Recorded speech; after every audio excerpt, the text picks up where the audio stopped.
बात पकड़ने की है, सबसे पहले एक बात पकड़ने की है, ऐसा क्या है जो पकड़ना है ही नहीं, जो हमें ही पकड़े हुए है निरंतर। एक बात तो ये हुई, हमें ऐसा क्या है जो हमें पकड़े हुए, कभी छोड़ता ही नहीं। इसी का अगर ध्यान बना रहे कभी छोड़ता ही नहीं। अब जो छोड़ता है उसका त्याग कभी नहीं करना है, वो तो छोड़ ही देगा। इतना ही देखता रहे, छूट क्या जाएगा, वो कभी छूटे ही गा नहीं, ऐसा क्या है, और छूट जाएगा ऐसा क्या है, ये हो गया। यही सत्य उपासना हो गई और यही असत का त्याग हो गया। ये छूट जाएगा तो क्या छोड़ना, देखना है कब छूटता है, और जो निरंतर है उसको क्या पकड़ना है। कितनी छोटी सी बात, निरंतर है उसे पकड़ना क्या है, और जो छूट जाएगा उसे छोड़ना क्या है। अब बीच में से बड़ा लंबा मैदान, यानी बहुत लंबी भीड़ है पकड़ने और छोड़ने की। तो जहाँ पकड़ने छोड़ने की भी गई, हो गई माया परमात्मा की। उस माया में तो बहुत पकड़ना है, बहुत छोड़ना है, लेकिन अंत में कोई शुरू में बुद्धि सूक्ष्म हो और समझ में आ जाए, पकड़ना भी नहीं है। इसलिए कि कोई निरंतर जो है उसको पकड़ना क्या है, उसमें तो है ही, और छोड़ना क्या है, तो छूट ही रहा है। तो बात बिल्कुल साफ हो गई। अब ये याद आ जाए कि ऐसा क्या है जो निरंतर है ही, उसकी खोज कर लो। निरंतर क्या है, अपनी अपनी बुद्धि के अनुसार अलग अलग दिखेगा, इसमें अंतर नहीं पड़ता। ऐसा क्या है, तो तुम कहोगे कभी राम, कभी कृष्ण, कभी परमात्मा, ये कहने से नहीं चलेगा। तुमको लगता क्या है जो निरंतर है, कभी छूटता ही नहीं। अपनी दृष्टि से देखो, फिर उसका नाम तुम कुछ भी रख लो, लेकिन पहले ही जानना पड़ेगा जिसमें अंतर कभी पड़ता ही नहीं वो क्या है। अभी भी सोच लो कि जिसमें अंतर पड़ता नहीं। अगर तुम्हें किसी को अगर जल्दी में दिखाई पड़े कि हाँ ये ऐसा है जिसमें कभी अंतर नहीं पड़ता, उसका बताओ क्या है तुम्हारे साथ। अपना होनापन है, आत्मा है। आत्मा शब्द तो कहो ही नहीं, अपना होनापन। फिर उसको आत्मा कह सकते हो। किसी को आत्मा कहते हैं, किसी को सच्चिदानंद कहते हैं, किसी को राम कहते हैं। अपना होनापन, अपने होनेपन का मतलब है हम हैं, बस इतना ही काफी, हम हैं। किसी को चेतन कहते हैं, चेतन कुछ भी कहो, चेतन जो सदा रहेगा वो चेतन ही तो है, जड़ तो रहेगा नहीं। जिसको आप देखते हो वो तुमसे भिन्न हो गया, वो रहेगा नहीं। और देखने वाला जो है वो सदा रहेगा, और देखते आंख से हो तो आंख भी सदा न रहेगी। जिससे जानते हो बुद्धि से, बुद्धि में भी भेद है, तमोगुणी, रजोगुणी, सतोगुणी। इसलिए निरंतर हम जो है, बस ये सत्य जो है, क्या उस है का कोई भी नाम रखो। अगर ये कहते हो हम हैं, तो तुमको सोचना पड़ेगा कि हम हैं तो क्या हम निरंतर रहते हैं, बस ये सोचना पड़ेगा। हम हैं तो क्या निरंतर रहते हैं। अगर आप कुछ बन गए तो अभी सोच के बताओ कि तुम हो तो क्या तुम निरंतर रहोगे। अगर तुम निरंतर रहोगे, ये बोध हो गया, तो भय रहेगा ही नहीं, चिंता रहेगी ही नहीं, दुख आएगा ही नहीं, क्योंकि निरंतर अंतर पड़ता ही नहीं। निरंतर शब्द का प्रयोग भी करना बुद्धि के स्तर से है, क्योंकि निरंतर जो है उसको देखता कौन है। बड़े सूक्ष्म से भेद निकलते हैं, नहीं धोखा हो जाता है।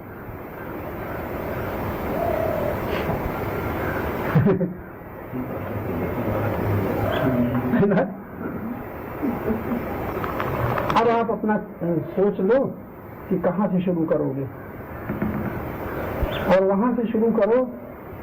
एक तो है जहाँ से दुख की प्रतीति होती है वहां से शुरू करो, और एक जहाँ सुख प्रतीत होता है वहां से सुख करो। जितने लोग बैठे हो ऐसा कोई व्यक्ति नहीं जिनको सुख न मालूम होता हो। बस अब ये लंबा विस्तार है। जहाँ सुख मालूम होता है, हमको मालूम होता है, तब हम निश्चित है किसी न किसी वस्तु को, किसी न किसी व्यक्ति को हम पकड़े हुए हैं। अब हम माया में उतर गए जहाँ सुख मालूम होता है।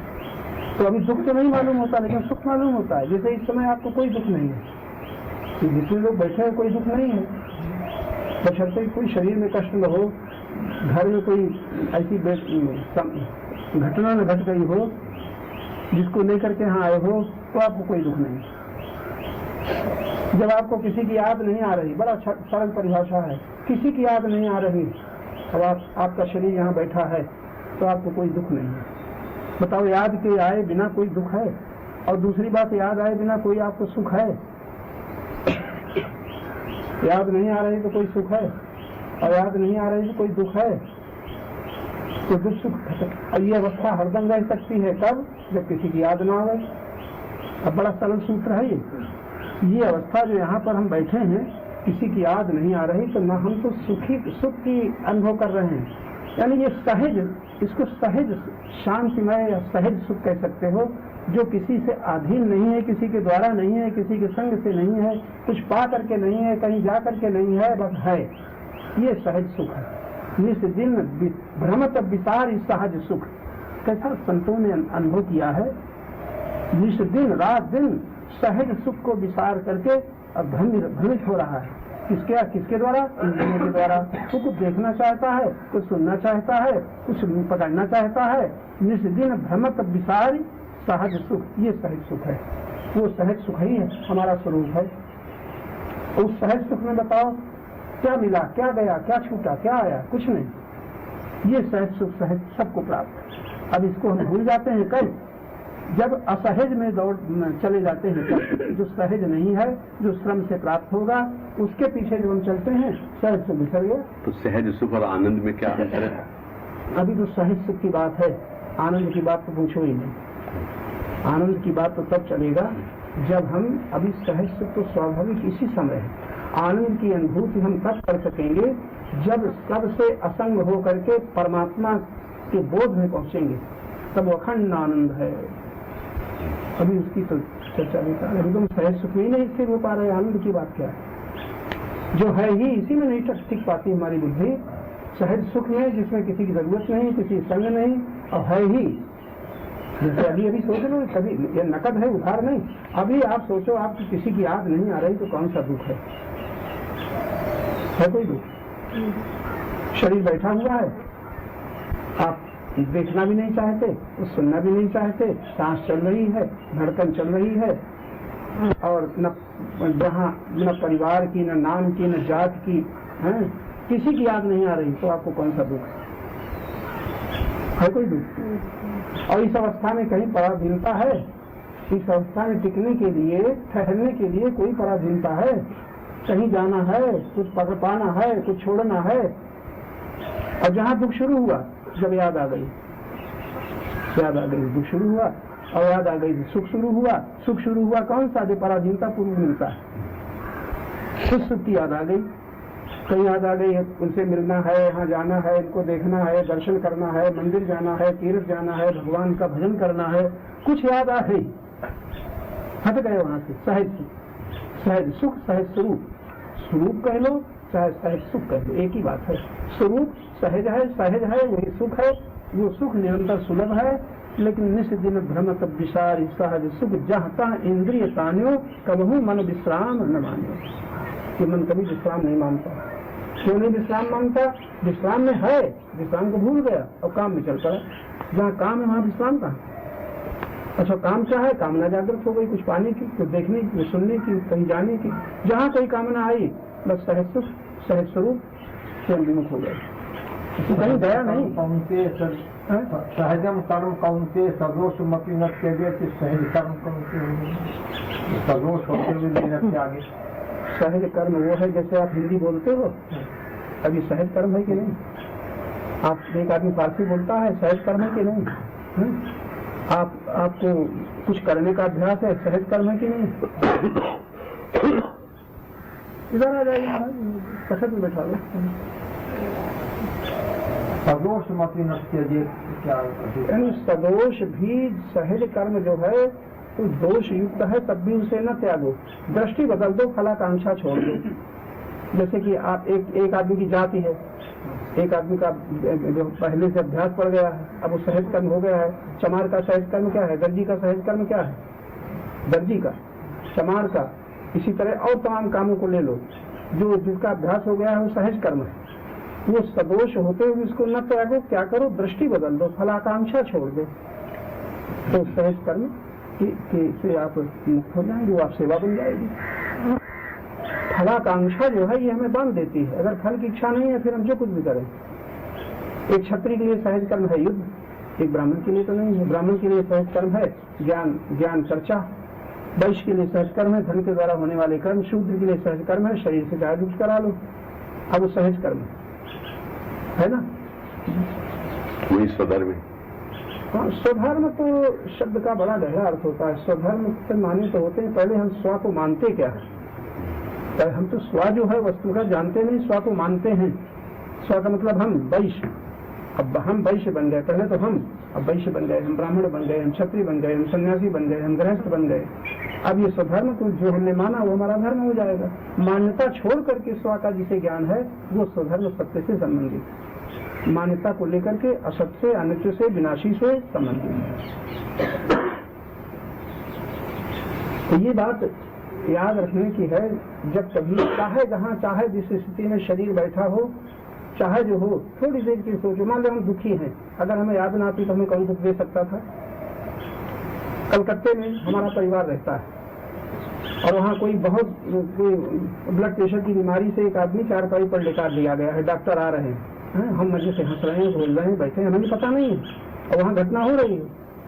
घटना होते होते अगर हमारे परिवार का कोई संबंधी न रहे तो हमें मालूम नहीं है, हम दुखी हैं। वो तो जब याद आती है हमारा कलकत्ते में परिवार है, लड़का पैदा हुआ है 12 वर्ष बाद, हमें पता नहीं है तो हमें कोई सुख है। और महीने बाद पता चला तो हम सुखी हो रहे हैं, और महीने बाद किसी की मृत्यु का पता चला तो हम दुखी हो रहे हैं। कौन दुख देता है? न जन्म न मृत्यु, याद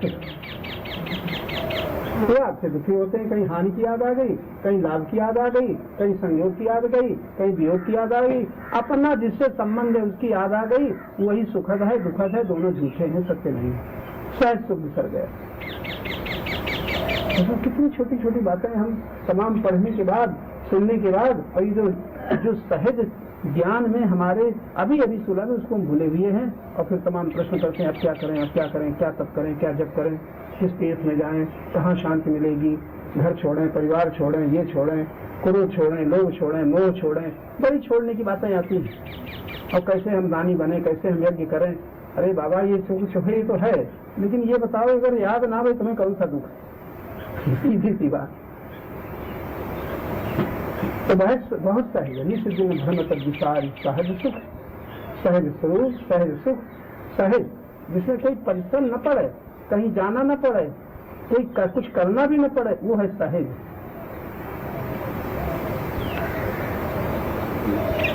तो एक तो ये है, अब यही याद ही रहना बड़ा मुश्किल है। हम दुखी होंगे तो याद आएगी, कौन दुख दे रहा है?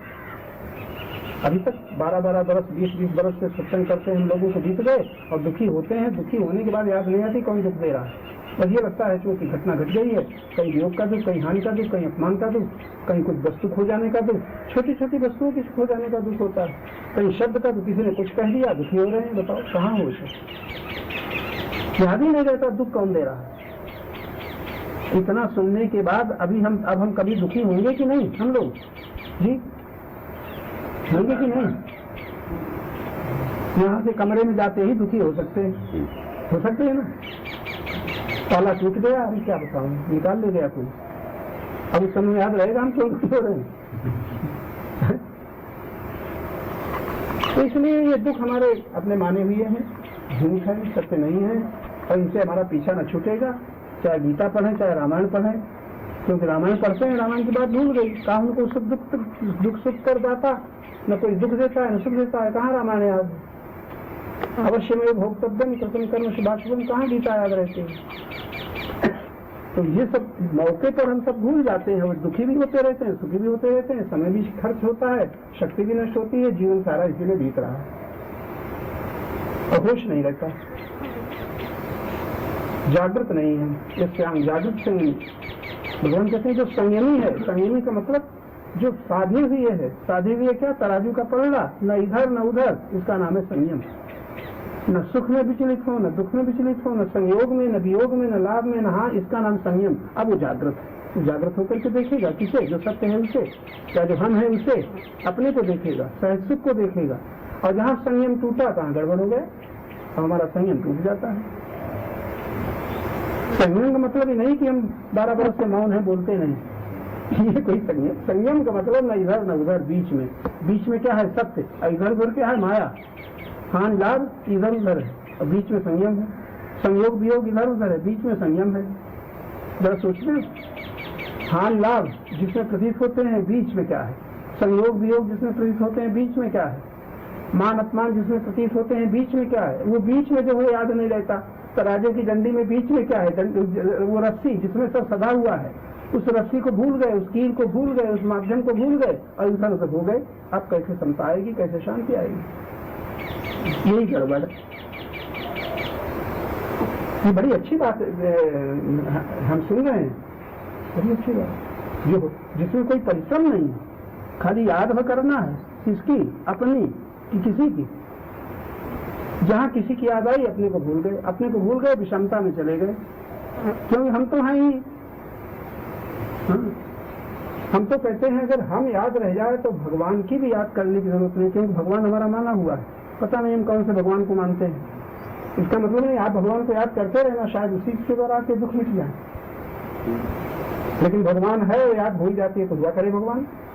कहाँ दुख मिटते हैं? भगवान है, हमारा भगवान है और हम दुखी हो रहे हैं, तो इसका मतलब क्या? भगवान को भी माना, पूजा भी की, जप भी किया, कीर्तन भी किया, सब किया और दुखी हो रहे हैं, तो कहाँ गया भगवान? ये बड़ी वैसे हमारी एक चोट है अहंकार को, ऐसा ही भूल रहा है। भगवान को भी माना, माता जी, भगवान को भी माना, अंतर्यामी भी माना, सर्वशक्तिमान माना, आनंद स्वरूप माना, सत्य माना, चेतन माना और दुखी क्यों हो रहे हैं? सब याद है भगवान की, भूल गए। बताओ क्या ले? बस यही एक रोग है। तब क्या करें? बस कुछ नहीं, किसी तरह दीन होकर के अहंकार कर रहा है, हमें ये करना है, हमें ये करना है, हम ऐसे करेंगे, हम ऐसा करेंगे। दीन होकर के अपने को समर्पित कर दे। अब हम कुछ नहीं कर सकते, प्रभु तुम जानो। हम अगर जानते होते तो संभाल लेते। बहुत संभाला, जीवन भर संभाला, धन संभाला, परिवार संभाला, जवानी संभालना चाहिए, दुख सुख से बचने की कोशिश की, अब भी संभालते चले। बुढ़ापा है, अब भी संभाल रहे हैं। क्यों भाई? रहे सहे शरीर को संभाला जा रहा है कि नहीं? बड़ा गहरा इशारा है। रहे सहे शरीर को, जवानी जा रही है और संभाला क्या जा रहा है? बूढ़ा शरीर यही अभी ठीक बना रहे, ऐसा बना रहे, वैसा बना रहे, संभाला जा रहा है कि नहीं? क्या अंधेर है। बिल्कुल हम लोग ऐसी जड़ बुद्धि है कि जो सोचना चाहिए, जो देखना चाहिए, वो देख ही नहीं पाते। इसीलिए वैराग्य नहीं होता और लगता है हम ठीक हैं, हम साधन कर रहे हैं, भजन कर रहे हैं, ध्यान कर रहे हैं, हम भगवान का भजन कर रहे हैं। ये दुख बताता है ये भजन, अशांति बताती है भजन, भगवान और फिर अशांति। भगवान, परमात्मा और शांति, आत्मा और अशांति। इसका मतलब कितना धोखा हम आ रहे हैं कि बातें हम करते हैं आत्मा की, परमात्मा की, भगवान की। और कौन से भगवान? जो आनंद स्वरूप है, सत्य है, चेतन है, नित्य है, नित्य विद्यमान है, सर्वत्र है, कभी नहीं छोड़ता है। उसकी तो हम चर्चा करते हैं और जो छूट जाता है, छिन जाता है, छूट सकता है, उसकी चिंता और भय और दुखी हो रहे हैं। अब ये क्या हो गया? निरीक्षण भी अपना नहीं कर पाते, कहाँ भूल चल रही है, क्या कर रही है? ऐसी जरूरत है।